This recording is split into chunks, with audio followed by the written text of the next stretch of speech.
Hello my dear friends, आज अपन निर्वचन के बारे में अध्ययन करेंगे। अब निर्वचन को अध्ययन करने से पहले अपन ये समझेंगे कि अपने संसद द्वारा जो कानून का निर्माण किया जाता है वो किस प्रकार किया जाता है। जो भारतीय शासन प्रणाली है उसके 3 प्रमुख अंग होते हैं। पहला विधायिका, दूसरा कार्यपालिका और तीसरा न्यायपालिका। अब विधायिका क्या करती है कि कानून का निर्माण करती है। विधायिका क्या करेगी? अब विधायिका के अंदर जो संसद है, संसद के अंदर जो भी एमपी है, एमएलए वगैरह है जो कार्य करते हैं, ठीक है, तो उनके माध्यम से क्या कि कानून का निर्माण किया जाता है, ठीक है। परंतु इसके अंदर भी एक और बात होती है कि इसके अंदर वो स्वयं कानून नहीं बनाते हैं।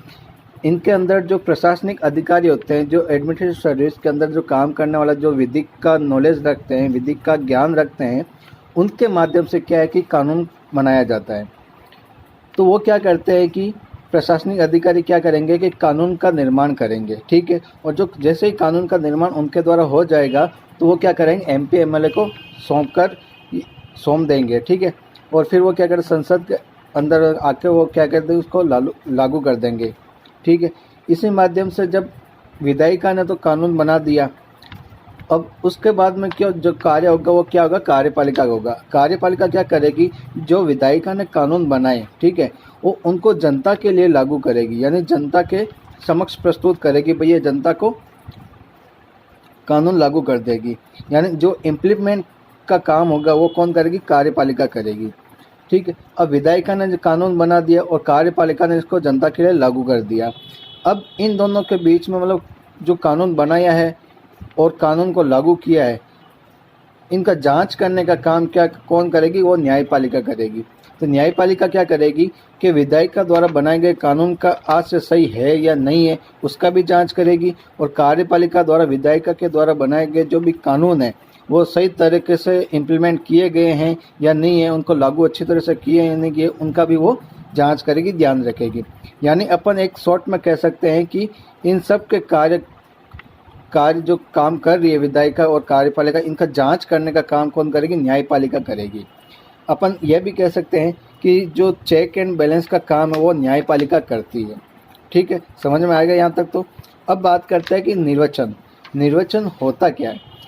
निर्वचन का मतलब होता है कि निर्वचन का अर्थ होता है कि एक अर्थ प्रयुक्त करना, मतलब जो एक उस शब्द है उन शब्दों का अधिकतर एक ही अर्थ में प्रयुक्त करना अपने को, ठीक है। लेकिन क्या है कि जो विधि शास्त्रीय स्वरूप के अंदर अगर देखा जाए तो वही एक दूसरे से भिन्न है। कैसे कि निर्वचन और अर्थान्वयन ये दोनों अलग अलग हो जाते हैं। अधिनियम की भाषा के अंदर प्रयुक्त जो भी शब्द होते हैं वो प्राकृतिक अर्थ में ही हो, वो इसका सत्य स्वरूप का निर्धारण करता है, उसे निर्वचन कहते हैं। लेकिन जब अधिनियम में प्रयुक्त हुए शब्द कहीं बाहर जाकर उसकी आत्मा के आधार पर अगर उसके सच्चे स्वरूप को जानने की प्रक्रिया को कहा जाता है, वो अर्थान्वयन कहा जाता है।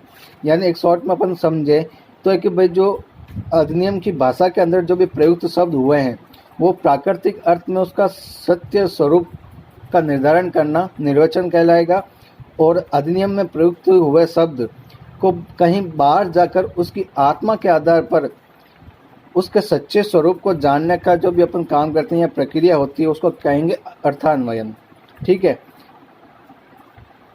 अब बात करते हैं कि जो ये इंटरप्रिटेशन होता है उनके अंदर किस प्रकार से अपन इंटरप्रिटेशन करेंगे, यानी उसके अंदर कुछ सिद्धांत भी होंगे। वो सिद्धांत के माध्यम से अपन किसी शब्द की जो कानून के अंदर जो भाषा प्रयुक्त की गई है उस भाषा का अपन अर्थ निकाल सकते हैं, ठीक है। तो वो सिद्धांत है, वो 6 प्रकार के सिद्धांत होंगे। तो पहला होगा व्याकरणिक निर्वचन, यानी शाब्दिक या व्याकरणिक निर्वचन, ग्रामेटिकल इंटरप्रिटेशन, ठीक है। दूसरा होगा स्वर्णिम नियम, यानी गोल्डन रूल ऑफ इंटरप्रिटेशन। तीसरा होगा रिस्ट्रिक्ट का नियम, यानी मिसचिफ का रूल। चौथा होगा सामंजस्यपूर्ण अर्थान्वयन सौहार्द का नियम, यानी हार्मोनियस इंटरप्रिटेशन। फिर होगा अर्थान्वयन सचरण ज्ञायते का नियम, यानी नोशिटर एसोसियस। फिर होगा सजातीय का नियम, रूल ऑफ एडजस्टम जनरिस। और नेक्स्ट होगा हितप्रद निर्वचन का सिद्धांत यानी बेनिफिशियल कंस्ट्रक्शन का नियम। यानी इन 6 या 7 नियम के अंदर अपन क्या करेंगे, जो भी निर्वचन का सिद्धांत है या निर्वचन कानून को अपन अच्छी तरह से समझ सकते हैं। अब बात करते हैं अपन कि जो ये व्याकरणिक निर्वचन है, लिटरल और ग्रामेटिकल इंटरप्रिटेशन, वो क्या है, उसके बारे में अपन चर्चा करते हैं। कि जब न्यायपालिका का मुख्य कार्य होता है कि विधानमंडल के आशय को स्पष्ट करना, यानी न्यायपालिका क्या करेगी, जो विधायिका ने कानून बनाए, विधानमंडल ने जो कानून बनाए, उस बनाने का उस समय उसका क्या इंटेंशन रहा, ठीक है, वो स्पष्ट करने का काम किसका है, न्यायपालिका का होगा। अब कानून की भाषा स्पष्ट एवं संदेह रहित है तथा उसका जो भी अर्थ है वो स्वाभाविक अर्थ में अपने को लेना होगा, ठीक है। दूसरा कि जो कोर्ट है वहाँ उनमें जो कोर्ट के अंदर जो उनमें जो छिपे हुए दूसरे अर्थ हैं, ठीक है, तो उनका भी वो क्या है कि प्रयास नहीं करेगी। जो भाषा उसने प्रयुक्त की है उसके जो अंदर छिपे हुए जो दूसरे अर्थ हैं, ठीक है, उसको वो प्रयोग अर्थ का पता लगाने का प्रयास नहीं करेगा, ठीक है। तीसरा कि विधि के सामान्य भी शब्द हैं, जो विधि के सामान्य शब्द हैं जो उसका अर्थ अपन किस प्रकार लेंगे, साधारण स्वभाव में, साधारण भाव और लोकप्रिय अर्थ में उसको स्वीकार करेंगे, ठीक है। नेक्स्ट, ऐसा करते समय यानी इन सब की जांच करते समय, जैसे विधानमंडल का आशय अपन ने जान लिया, विधि की जो भाषा इसमें है स्पष्ट है या संदेह रहित है, वो उसका स्वाभाविक अर्थ अपने पता लगा लिया। और कोर्ट क्या करेगी, जो कानून या भाषा बनाई है उसका अपन दूसरा अर्थ नहीं निकालेंगे, ठीक है, और इसका जो भी अर्थ लगाया जाएगा वो साधारण भाव और लोकप्रिय के अंदर स्वीकार करेंगे। अगर अपन ये सब कर लेते हैं, ठीक है, ऐसा करते समय अपन को क्या है कि परिणाम की चिंता नहीं करनी है, ठीक है। इस तरह से अपन क्या करेंगे कि एक जहाँ शब्द स्पष्ट है वहाँ पर अपन को क्या कि कठिनाई भी हो सकती है, असुविधा भी हो सकती है, या अन्याय आदि बातों पर अपन को विचार नहीं करना है, ठीक है। तो इन सब को क्या करना है, अपने को दूर करना है और परिणाम को भी चिंता नहीं करनी है। जैसा शब्द है उसकी वैसी व्याख्या कर देनी है अपने को, ठीक है। प्रतिदिन, अब कुछ ऐसे शब्द भी आते हैं जो प्रतिदिन प्रयोग में होने वाले शब्द हैं, ठीक है, तो उनको जो प्रचलित एवं स्वाभाविक अर्थ है उसी रूप में अपने को समझना चाहिए। फिर नेक्स्ट अपन कह सकते हैं कि जो व्यापारिक शब्द है, जो बिजनेस वर्ड्स हैं, उनका वही अर्थ लगाएंगे जो व्यापार जगत में प्रचलित है। नेक्स्ट, जो भी टेक्निकल वर्ड है उनकी व्याख्या विधानमंडल के आशय को ध्यान में रखते हुए तकनीकी अर्थ में ही करना चाहिए। तो कुल मिलाकर ये जो व्याकरणिक इंटरप्रिटेशन है वह क्या करेगा कि भाई अपने को एक तो किसी प्रकार का अपन को कोई दूसरा अर्थ नहीं लगाना है, ठीक है, उसके अंदर जो भी छिपा हुआ अर्थ है उसको अपन बाहर नहीं निकालना है, ठीक है, और जो इसको परिणाम की भी चिंता नहीं करनी है। अगर कोई किसी शब्द के अंदर अपने को कठिनाई हो रही है या असुविधा हो रही है, अन्याय हो रही है, तो उस बात पर भी अपने को ध्यान नहीं देना है। अपने को इतना ही ध्यान रखना है कि विधानमंडल का आशय को स्पष्ट करना है, उसका स्वाभाविक और साधारण अर्थ देना है, ठीक है। तो इन माध्यम से अपन क्या करेंगे, इसका व्याकरणिक निर्वचन कर सकते हैं। अब बात करते हैं कि अगर इस सिद्धांत के अनुसार अगर शब्दों का साधारण एवं स्वाभाविक अर्थ अपन प्रदान करते हैं और ऐसा करते समय अगर अर्थ स्पष्ट है तो अपन क्या करेंगे, इसके परिणाम को चिंता नहीं करते हुए इसके अर्थ को प्रभाव दे देंगे, ठीक है।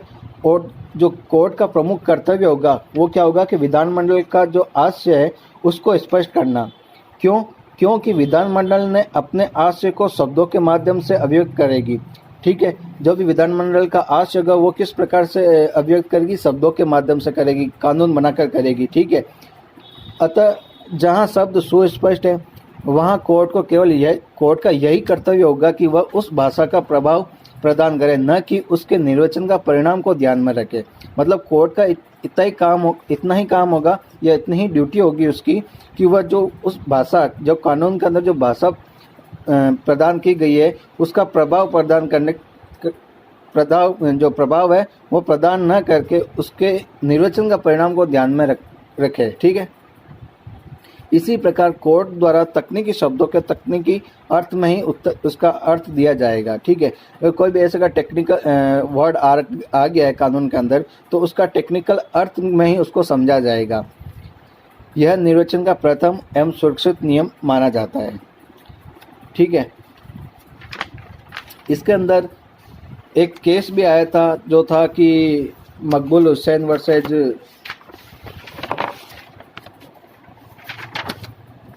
बम्बई राज्य का मामला, मकबूल हुसैन बनाम बम्बई राज्य।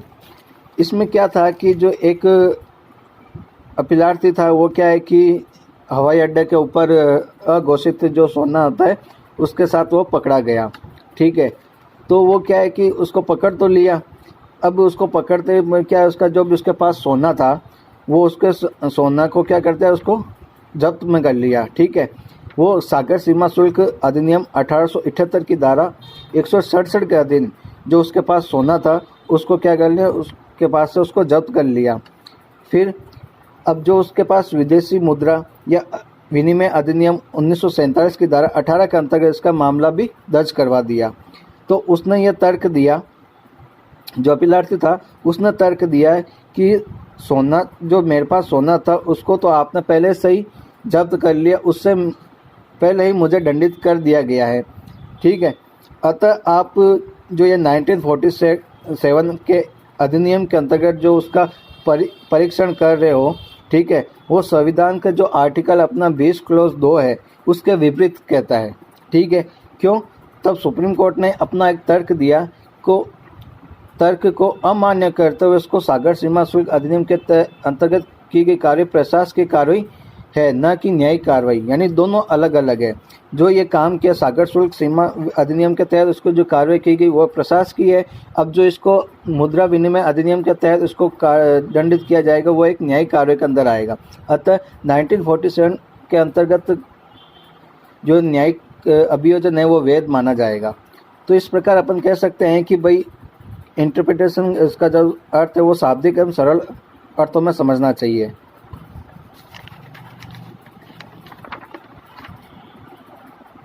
फिर एक इसमें नेक्स्ट केस एक और भी आया था कि सरस्वती चीनी मिल्स बनाम हरियाणा राज्य बोर्ड।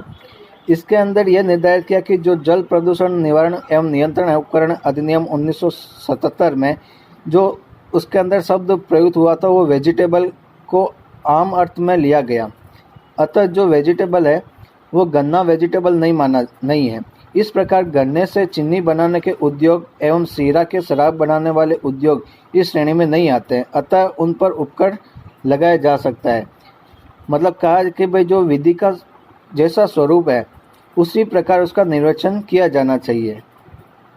ठीक है, इसी तरह अपन इसके अंदर एक और केस ले लेते हैं, पप्पू स्वीट एवं बिस्कुट बनाम कमिश्नर ऑफ ट्रेड टैक्स। इस मामले में अपीलार्थी ने यह तर्क दिया कि शब्दकोश के आधार पर जो टॉफ़ी होती है वो स्वीट या मिठाई के अंदर टॉफ़ी है जो मिठाई के अंदर आती है, अतः इस पर टैक्स नहीं लगाया जा सकता। तो सुप्रीम कोर्ट ने भी इस तर्क को नहीं माना, उसको नकारते हुए कहा कि टॉफ़ी मिठाई की दुकान पर नहीं बिकती है और न ही लोग इसे मिठाई के रूप में खरीदते हैं, अतः प्रतिदिन प्रयोग होने वाले शब्दों का निर्वचन उसके सामान्य एवं स्वाभाविक अर्थ में ही समझना चाहिए। ठीक है, तो ये 3 केस हैं। और भी आपको लगता है कि इसके अंदर वो केस ऐड कर सकते हैं, जैसे रामावतार बनाम सहायक विक्रेता अधिकारी, वो भी आप इसके अंदर केस ऐड कर सकते हैं। आई होप आप सभी को ये वीडियो अच्छा लगा होगा और आपने अच्छी तरह से इसको समझ लिया होगा। अगर इसको समझ में नहीं आया तो इसको वापस से सुन लें और इस वीडियो को अधिक से अधिक लाइक करें, सब्सक्राइब करें। धन्यवाद।